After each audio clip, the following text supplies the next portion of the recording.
Welcome back to Joe Stunner Boxing. Guido Vianello is an imposing-looking heavyweight who's sort of flattered to deceive. He's an Italian fighter. He's 31 years of age, 6'6", orthodox stance, boxes well, nice jab, and can be very aggressive. But I say he's flattered to deceive because he came into his fight with the undefeated Alexis Barriere of Canada with 13 wins and 11 KOs. That shows how aggressive he can be and how hard he can hit. But he had 3 defeats on his record, 3 defeats in his last 6 fights, and a draw also in the mix. Now, he lost his unbeaten, was it his unbeaten record? I think it might have been his first defeat to Jonathan Rice, who came in with an unflattering 15-6-1 record and walked away with a 7th round TKO due to a cut eye. He then came back, did Guido Vianello, fought FA at Jagborough, lost a split decision. That was for the WBC silver title. So he was looking to get a ranking. But then two fights later, he fought Richard Torres Jr. and frankly looked awful. He looked gun shy against that was a very winnable fight. Torres Jr., was undefeated in 12 at the time, but nevertheless, I actually picked Vianello to win that fight, but he was pretty awful, and he lost very convincingly, a unanimous decision. Well, sometimes it's time to piss or get off the pot, and he came into this fight with Barriere needing a win. He needed to get that job done because his career was sort of petering out.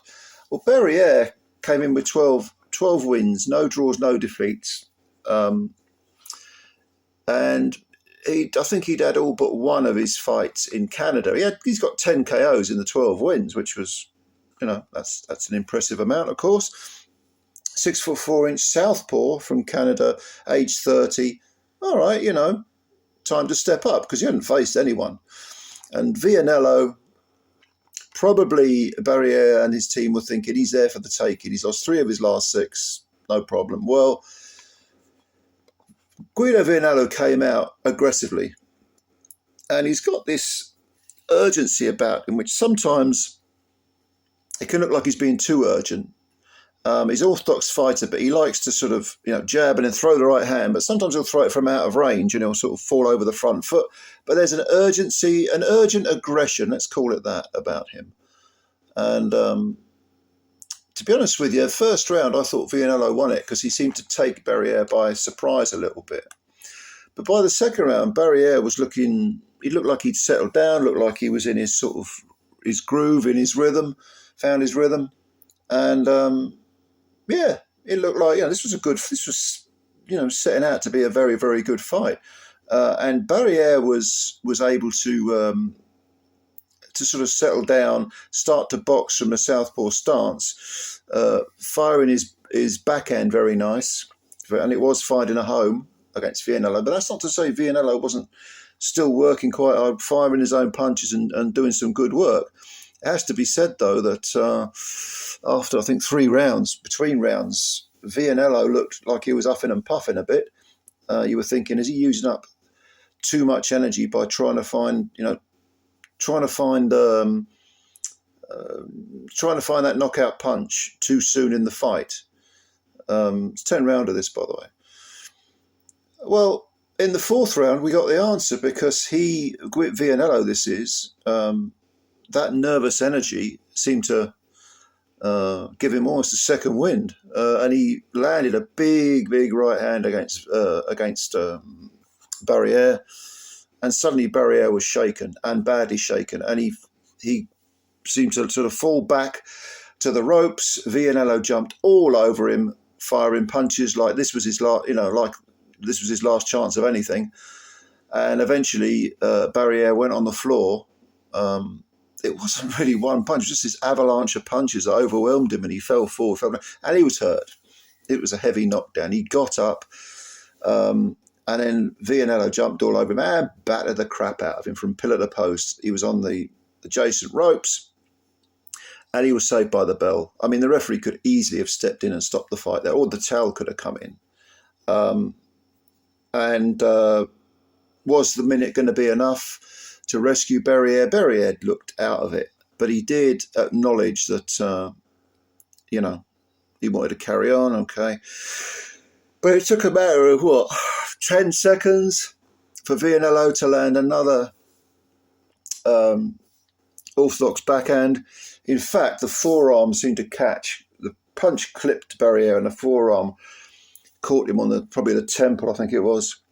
And down he went, and he was flat on his back. And he, again, very bravely tried to get up Barriere, but the fight was over. And I think the referee completed the 10 count, or did he wave it off when it got to about 8? I don't know exactly what it was, but it didn't really matter. Even if Barriere had got up, the towel should have come in. He had Sugar Hill in his corner, Sugar Hill, Barriere, but the referee just waved off and said enough's enough. Quite rightly so. So Vianello gets a good win against an undefeated fighter, and he's kind of resurrected his career. And you could tell afterwards. I mean, I mentioned that nervous energy that he had during the fight. That seemed to sort of be very prevalent. It was almost like a huge gulp of excited relief from Vianello. He was, you know, jabbering away in very good English in the post-fight interview, and yeah, I mean, he was delighted, and he said he called out Anthony Joshua of all people, who's been completely inactive since being smashed up by Daniel Dubois. But yeah, Joshua versus Vianello, yeah, it's valid. It's valid. But having lost to you know, to that awful performance that he had against Richard Torres Jr. and also losing to a Jagbar split decision, you know, he's got to get some momentum going now. And this is a very good start to it. What can I say? Well, anyway, go and have a look at this fight. It was on the undercard of the Ennis versus Lima. I think it was a chief support for Ennis, Boots Ennis versus Lima. Go and have a look at it. It's on DAZN. I enjoyed the fight. It was a good old shootout, good old-fashioned heavyweight shootout. Big lads they were, you know, we were just knocking chunks out of each other. And also the Southpaw versus the Orthodox matchup. That's always interesting, especially at heavyweight, because you never know who's going to land the bomb first. It's at one point, I think Barriere did step on Vianello's foot, and Vianello sort of, you know, shuddered a bit, and that got mistaken for some sort of buzzing. But no. Vianello got the job done. Go and have a look. Tell me what you think of it. Yeah, and thanks very much for watching the video. If you like the video, please subscribe to the channel and also hit the like button. I appreciate it. All of your support is always appreciated. All right, ladies and gentlemen, thank you very much. Bye for now.